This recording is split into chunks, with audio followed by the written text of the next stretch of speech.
Between 2010 and 2018, 17 commercial cargo vessels disappeared in the same stretch of Pacific water.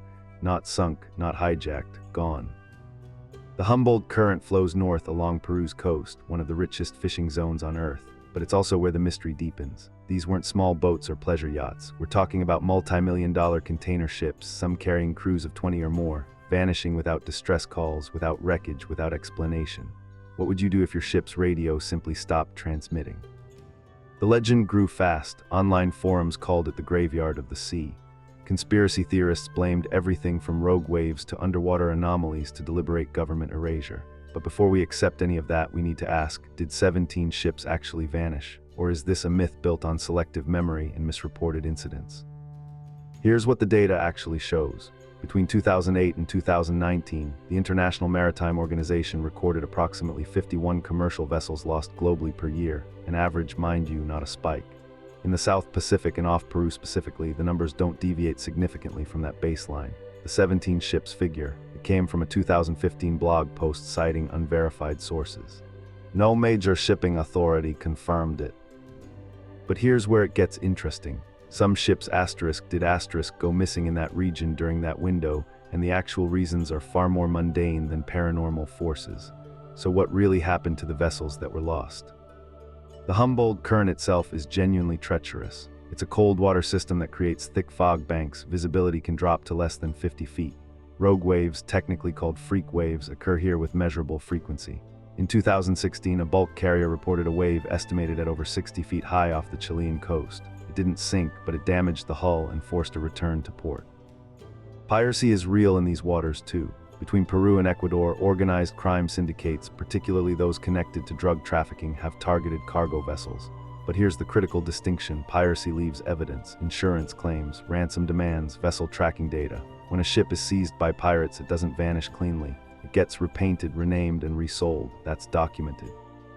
So what about the vessels that actually went dark with no explanation? Most had one thing in common: aging infrastructure and minimal crew training.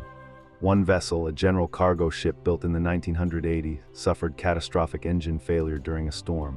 The crew attempted to restart systems manually. They didn't succeed. The ship sank in heavy seas. The crew was rescued by a passing fishing vessel, but the incident was barely reported outside maritime bulletins.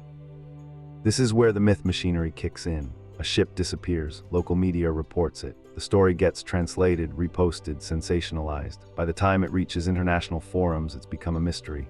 By the time it reaches YouTube, it's become proof of a cover-up. But the original incident report, it's sitting in a maritime authority database, public but unglamorous. There's also the matter of GPS spoofing. Off Peru's coast, particularly near fishing grounds, signals can be jammed or falsified. Vessels have reported position data that later proved inaccurate. In 2017, a research vessel documented GPS interference affecting ships in the region. But interference isn't the same as disappearance. Crews knew they had a problem. They reported it. Now their asterisk is a legitimate anomaly worth examining. The Humboldt Current generates unusual electromagnetic activity, not enough to disable a ship, but measurable. Compasses can show variance. Electronic systems sometimes glitch. In rare cases, older vessels with outdated electrical systems have experienced cascading failures triggered by geomagnetic disturbances. It's science, not science fiction.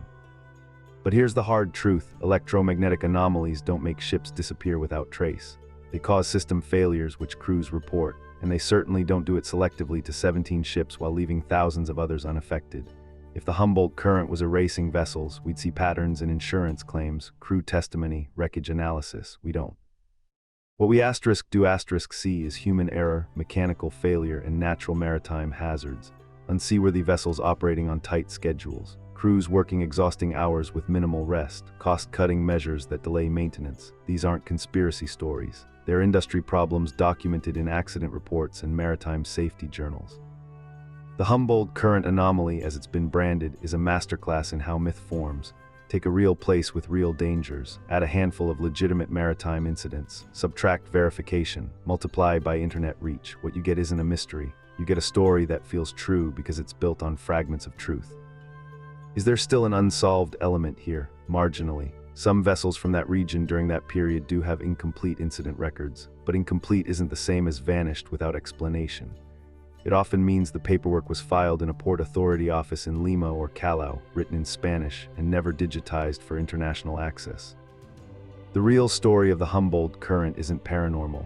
It's about aging maritime infrastructure, weak international oversight, and how quickly incomplete information becomes accepted fact in the age of social media. That's not as exciting as a graveyard of ghost ships, but it's true. So, to answer the original question, massive cargo ships haven't been vanishing without a trace in the Humboldt Current. What has happened is that a few legitimate maritime incidents got repackaged as a coordinated mystery. The myth is real, the anomaly isn't. Subscribe. Every week we dismantle another conspiracy with the evidence that matters.